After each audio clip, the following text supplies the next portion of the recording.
হাসিনাকে ফেরত দেবে না ভারত, রাজনৈতিক সিদ্ধান্ত হয়েছে বললেন মাহফুজ। এটা একটা পলিটিক্যাল ডিসিশন ওনারা নিয়েছেন যে ওনাকে ফেরত দেবেন না। 31 ডিসেম্বর সংবিধানের কবর ও আওয়ামী লীগকে অপ্রাসঙ্গিক ঘোষণা, সরকারের সম্পৃক্ততা নেই জানালো প্রধান উপদেষ্টা প্রেস। সংবিধানের কবর দেওয়ার বক্তব্য ফ্যাসিবাদী আচরণ বললেন মির্জা আব্বাস। 24-এর গণ অভ্যুত্থান কারো একক কৃতিত্বে নয়।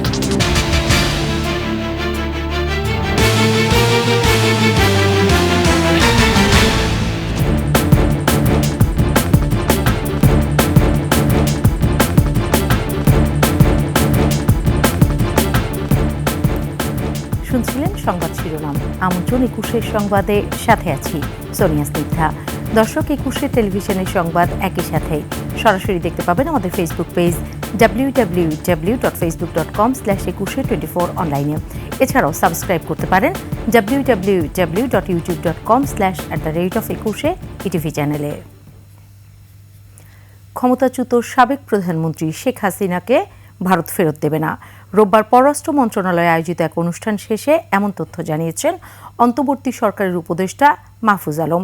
এ সময় তিনি বলেন, সার্বভৌমত্ব ও জাতীয় স্বার্থ অক্ষুণ্ণ রেখে সব রাষ্ট্রের সাথে বাস্তবসম্মত সম্পর্ক চায় সরকার। আকবর হোসেন সুমনের রিপোর্ট। নতুন বাংলাদেশ গঠন, অভ্যন্তরীণ সংস্কার ও পররাষ্ট্রনীতি নিয়ে রোববার সংলাপের আয়োজন করে পররাষ্ট্র মন্ত্রণালয়। অনুষ্ঠান শেষে সাংবাদিকদের এক প্রশ্নের উত্তরে সরকারের উপদেষ্টা মাহফুজ আলম জানান, শেখ হাসিনাকে ফেরত না দেওয়ার বিষয়ে রাজনৈতিক সিদ্ধান্তে পৌঁছেছে ভারত। এটা একটা পলিটিক্যাল ডিসিশন ওনারা নিয়েছেন যে ওনাকে ফেরত দেবেন না। জাতীয় নিরাপত্তা ও সার্বভৌমত্বের প্রশ্নে কোনো ধরনের হঠকারিতা হলেও তা শোধরানোর তাগিদ দেন তিনি। আমরা যেটা চাই যে একটা প্র্যাগমেটিক রিলেশনশিপ থাকুক সবগুলো রাষ্ট্রের সাথে, যেটা প্র্যাগমেটিজম, এখানে কোনো অ্যাডভেঞ্চারিজম অথবা হঠকারিতার জায়গা নেই। এটা আমাদের জন্য খুবই গুরুত্বপূর্ণ। আরেকটা জিনিস হচ্ছে আমাদের সামর্থ্যটা বাড়ানো, বাংলাদেশকে সামনে রাখার ক্ষেত্রে সব রাজনৈতিক দলগুলো এবং সব আমাদের যারা স্টেক হোল্ডার আছে সবার ঐকমত্য চাই আমরা। এটাই হচ্ছে আমাদের আউটলুক এখনকার। আওয়ামী সরকারের পররাষ্ট্রনীতির সমালোচনা করেন মাহফুজ আলম। গত সরকার হঠকারিতার চেয়ে যেটা বেশি করেছে সেটা হচ্ছে যে এক ধরনের নতজানু একটা পররাষ্ট্রনীতি তারা নিয়েছে। পররাষ্ট্র মন্ত্রণালয় বাংলাদেশকে রিপ্রেজেন্ট করুক, নট কোনো দল অথবা কোনো কাল্ট, বরং বাংলাদেশকে রিপ্রেজেন্ট করুক। এটাই হচ্ছে আমাদের জন্য এখনকার বড় লিপ ফরওয়ার্ড। এখানে আমরা থাকতে চাই। আকবর হোসেন সুমন, 21 টেলিভিশন, ঢাকা। 72-এর সংবিধানের কবর রচনা করে আওয়ামী লীগকে অপ্রাসঙ্গিক ঘোষণা করা হবে বলে জানিয়েছেন বৈষম্য বিরোধী ছাত্র আন্দোলনের আহ্বায়ক হাসনাত আবদুল্লাহ ও জাতীয় নাগরিক কমিটির মুখ্য সংগঠক সার্জিস আলম। কেন্দ্রীয় শহীদ মিনারে 31 ডিসেম্বর জুলাই বিপ্লবের ঘোষণাপত্র প্রকাশ উপলক্ষে সংবাদ সম্মেলনে এসব কথা বলেন তারা। বিস্তারিত জানাচ্ছেন দীপু শিকদার। জুলাই বিপ্লবের ঘোষণাপত্রে কি থাকছে, এই সংবাদ সম্মেলনে তারই বিস্তারিত তুলে ধরা হয়। 31 ডিসেম্বর 2024 বেলা 3 ঘটিকায় ছাত্র জনতার উপস্থিতিতে শহীদ মিনার থেকে, যেখান থেকে আমাদের এক দফা ঘোষণা করা হয়েছে, ঠিক সেই জায়গা থেকে আমরা আমাদের প্রক্লেমেশন অফ জুলাই রেভলিউশন আমরা ঘোষণা করব। বৈষম্য বিরোধী ছাত্র আন্দোলনের আহ্বায়ক হাসনাত আবদুল্লাহ এ সময় জানান, ঘোষণাপত্রে আওয়ামী লীগকে অপ্রাসঙ্গিক ঘোষণা করা হবে। মুজিববাদী 72-এর সংবিধানের কবর রচিত হবে। আওয়ামী লীগ বাংলাদেশের প্রেক্ষাপটে একটি অপ্রাসঙ্গিক একটি রাজনৈতিক দল, যারা গণমানুষকে মানুষ হিসেবে স্বীকৃতি না দিয়ে নির্যাতন, নিপীড়ন, গুম এবং খুন এবং হত্যার যারা রাজনীতি করেছে। প্রক্লেমেশন অফ জুলাই রেভলিউশনে এই নাৎসিবাদী এই দলটিকে সেখান থেকে বাংলাদেশে অপ্রাসঙ্গিক ঘোষণা করা হবে। দেশের মানুষ যারা অভ্যুত্থানে সম্পৃক্ত ছিল, তাদের আশা আকাঙ্ক্ষা কি ছিল সেগুলো লিপিবদ্ধ থাকা উচিত বলে এ সময় জানান জাতীয় নাগরিক কমিটির মুখ্য সংগঠক সার্জিস আলম। বাংলাদেশের মানুষ যারা এই অভ্যুত্থানের সাথে সম্পৃক্ত ছিল, যারা ফ্যাসিস্ট বিরোধী আন্দোলনে প্রত্যক্ষ এবং পরোক্ষভাবে অংশগ্রহণ করেছিল, তাদের প্রত্যাশা কি, আশা আকাঙ্ক্ষা কি, সামগ্রিক বিষয়গুলো একটি ঘোষণাপত্রে লিখিতভাবে লিপিবদ্ধ থাকা প্রয়োজন।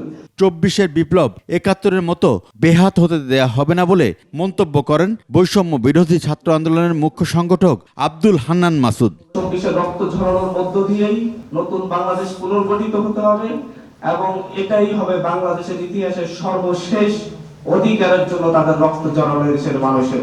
সংবাদ সম্মেলনে স্পষ্ট করা হয় 31 ডিসেম্বর যে ঘোষণাপত্র পাঠ হবে তা শহীদ পরিবারের স্বপ্ন হিসাবে থাকবে, যা হবে আগামীর বাংলাদেশের ঘোষণাপত্র। শহীদদের রক্তের বিনিময়ে দীপু শিকদার, 21 টেলিভিশন, ঢাকা। 31 ডিসেম্বর কেন্দ্রীয় শহীদ মিনারে ঘোষণা হবে জুলাই বিপ্লবের ঘোষণাপত্র। কি থাকছে সেই ঘোষণাপত্রে বিস্তারিত জানাচ্ছেন আলী আহমেদ। জুলাই অভ্যুত্থানের ঘোষণা নিয়ে আগ্রহ আর অপেক্ষায় রয়েছেন অনেকেই। রোববার সংবাদ সম্মেলন করে জানানো হয় 31 ডিসেম্বর শহীদ মিনারে ঘোষণা করা হবে জুলাই অভ্যুত্থানের ঘোষণাপত্র। জানানো হয় জুলাই অভ্যুত্থানের ঘোষণাপত্র বাংলাদেশের লিখিত দলিল হবে। সেই ঘোষণাপত্রে থাকবে মুক্তিযুদ্ধের প্রতিশ্রুতি মর্যাদা, সাম্য ও ন্যায় বিচার পুনরুদ্ধার করা, নাৎসিবাদী আওয়ামী লীগকে বাংলাদেশে অপ্রাসঙ্গিক ঘোষণা করা, বাংলাদেশে ফ্যাসিজমকে টিকিয়ে রাখা ৭২-এর সংবিধান এবং ১/১১-র বিষয়ে রাজনৈতিক বন্দোবস্ত নিশ্চিত করে নতুন গণতান্ত্রিক ব্যবস্থা প্রবর্তন করা, অন্তর্বর্তীকালীন সরকারের মাধ্যমে প্রাতিষ্ঠানিক ও সাংবিধানিক সংস্কার করা, গুম, বিচার বহির্ভূত হত্যা এবং জুলাই গণহত্যার ন্যায় বিচার নিশ্চিত করা, আর্থিক অপরাধের ন্যায্য বিচার এবং জনগণের টাকা উদ্ধার করা, যে কোনো ধরনের বৈষম্যমুক্ত রাষ্ট্র কাঠামো প্রবর্তন করা। আলী আহমেদ, 21 টেলিভিশন, ঢাকা।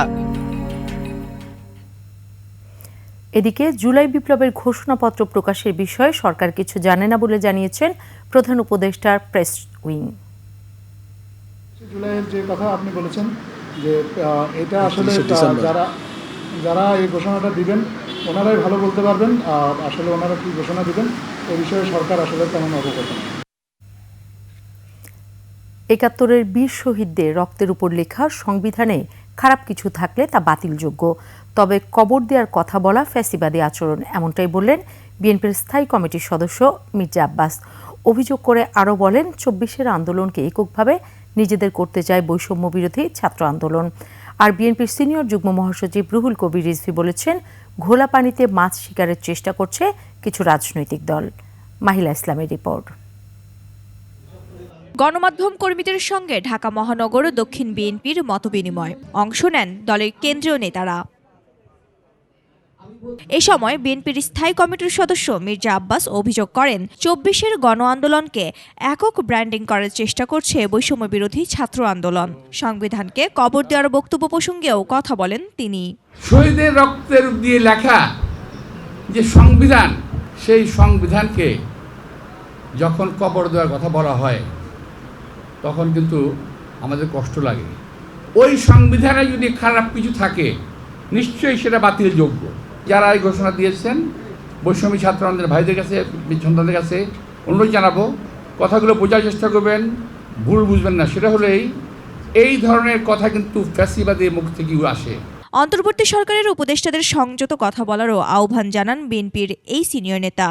আগুন, এই যে বিদ্রোহ, এই আনসার বিদ্রোহ ইত্যাদি ইত্যাদি, এই সমস্ত বিষয়গুলো এমনি এমনি হচ্ছে না, খামাখাই হচ্ছে না, কেউ না কেউ উস্কানি দিচ্ছে এবং তারা সচিবালয়ে বসে আছে এবং তারা আজকে এই যারা নাকি আমার উপদেষ্টাবৃন্দ আছেন তাদেরই সহযোগী হয়ে আছেন। কারণ কি কেউ এই সচিব, কে সেই সচিব, বিভিন্ন সচিব হিসেবে আছেন, সবাইকে কিন্তু আমরা চিনি। বাংলাদেশ জাতীয়তাবাদী রিকশা, ভ্যান ও অটো চালক দলের উদ্যোগে শহীদ রাষ্ট্রপতি জিয়াউর রহমানের সমাধিতে শ্রদ্ধা নিবেদন কর্মসূচিতে অংশ নেন রুহুল কবির রিজভী। ৫ আগস্টের পরে ব্যাংক দখল সহ টেন্ডারবাজিতে জড়িয়েছে সুবিধাভোগী কিছু রাজনৈতিক দল। পাড়া মহল্লায়, জেলায় জেলায় অনেক টার্মিনাল দখল সহ অনেক টেন্ডারবাজি ভাগাভাগির মধ্যে আপনাদের লোকরা কি জড়িত নেই? আমি সেই রাজনৈতিক দলটিকে বলতে চাই, খুব নীরবে নিভৃতে সব কিছু অপকর্মের সাথে আপনারা জড়িত। আপনারা তো ইসলাম নিয়ে রাজনীতি করেন, ইসলাম মানে কি বারবার মুনাফিকি করা? সকল ষড়যন্ত্র রুখতে এবং জনজীবনে নিরাপত্তা ফিরিয়ে আনতে একটি অবাধ নির্বাচনের দাবি পুনর্ব্যক্ত করেন বিএনপির নেতারা। মাহিলা ইসলাম, 21 টেলিভিশন, ঢাকা। নিচ্ছি সংবাদ বিরতি, যখন ফিরছি তখন অন্যান্য সংবাদের সাথে আরও থাকবে। মুছে ফেলা হয়েছে শেখ হাসিনা ঘৃণা স্তম্ভের গ্রাফিতি, অনিচ্ছাকৃত ভুল বলছে ঢাকা বিশ্ববিদ্যালয়ের প্রক্টোরিয়াল টিম। আবার আমন্ত্রণ ২১ সংবাদে। ঢাকা বিশ্ববিদ্যালয়ের টিএসসিতে রাজু ভাস্কর্যের পেছনে মেট্রো রেলের পিলারে শেখ হাসিনা ঘৃণা স্তম্ভ গ্রাফিতি মুছে ফেলাকে অনিচ্ছাকৃত ভুল বলে দুঃখ প্রকাশ করেছে বিশ্ববিদ্যালয়ের প্রক্টোরিয়াল টিম। প্রেস বিজ্ঞপ্তিতে ভবিষ্যতে এ ব্যাপারে আরও সতর্ক থাকার অঙ্গীকার করা হয়। এর আগে শনিবার রাতে রাজু ভাস্কর্যের পেছনে মেট্রো রেলের দুটি পিলারে থাকা শেখ মুজিব এবং স্বৈরাচার শেখ হাসিনার ঘৃণাসূচক গ্রাফিতি মুছে ফেলার চেষ্টা করা হয়। ঘটনাটি জানাজানি হলে শিক্ষার্থীরা তাৎক্ষণিকভাবে ঘৃণা স্তম্ভের সামনে জড়ো হয়। বিশ্ববিদ্যালয়ের প্রক্টর সাইফুদ্দিন আহমেদের অনুমতি নিয়ে এই কাজ করা হয়েছে জেনে তারা বিক্ষোভ শুরু করেন, দাবি করেন প্রক্টরের পদত্যাগ। পরে মুছে ফেলা গ্রাফিতির উপর হাসিনার আরেকটি ঘৃণাসূচক গ্রাফিতি আঁকেন শিক্ষার্থীরা। এবার আভিভা ফিন্যান্স লিমিটেড বাণিজ্য সংবাদ।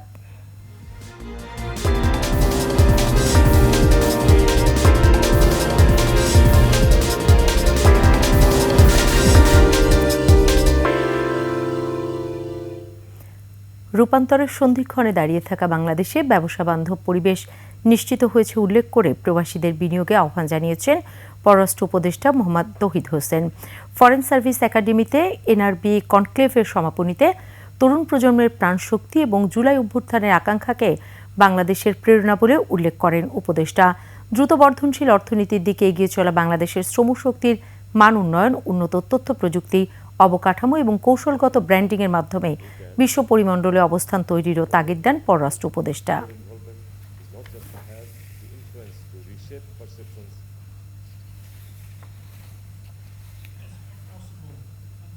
Your connections can open doors to collaboration, investment, and global recognition for Bangladesh. And see, as respected professionals, you have the influence to reshape perceptions and advocate for Bangladesh on global platform, thereby creating credibility. আবারও আমন্ত্রণ ২১ সংবাদে। জামালপুরে ব্রহ্মপুত্র নদে গোসল করতে নেমে মারা গেছেন ৩ শিক্ষার্থী। বিকেলে শহরের ছনকান্দা এলাকায় ব্রহ্মপুত্র নদে গোসল করতে নামেন একই এলাকার ৬ থেকে ৭ জন। পরে জামালপুর জেলা স্কুলের ১০ম শ্রেণীর শিক্ষার্থী রাহি, তার চাচাতো ভাই ৯ম শ্রেণীর শিক্ষার্থী আফিফ ও ফুফাতো ভাই ১০ম শ্রেণীর শিক্ষার্থী রুশমানকে খুঁজে পাওয়া যায়নি। খবর পেয়ে ফায়ার সার্ভিসের ডুবুরি দল ১.৫ ঘণ্টার চেষ্টায় তাদের মরদেহ উদ্ধার করে। সদর উপজেলার নির্বাহী কর্মকর্তা জিন্নাত শহীদ পিঙ্কি ঘটনাস্থল পরিদর্শন করে জানান, ৩ জনের মৃত্যুর ঘটনায় তদন্ত কমিটি গঠন করা হবে।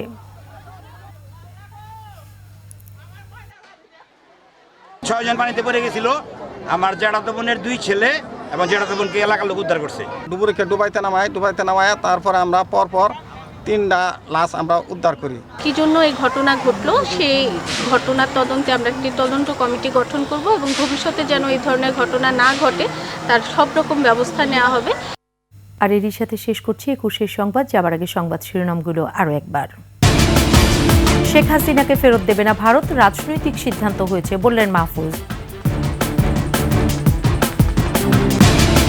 ৩১ ডিসেম্বর সংবিধানের কবর ও আওয়ামী লীগকে অপ্রাসঙ্গিক ঘোষণা, সরকারের সম্পৃক্ততা নেই জানালো প্রধান উপদেষ্টা প্রেস উইং। সংবিধান কবর দেওয়ার বক্তব্য ফ্যাসিবাদী আচরণ বললেন মির্জা আব্বাস। ২৪-এর গণঅভ্যুত্থান কারো একক কৃতিত্বে নয়।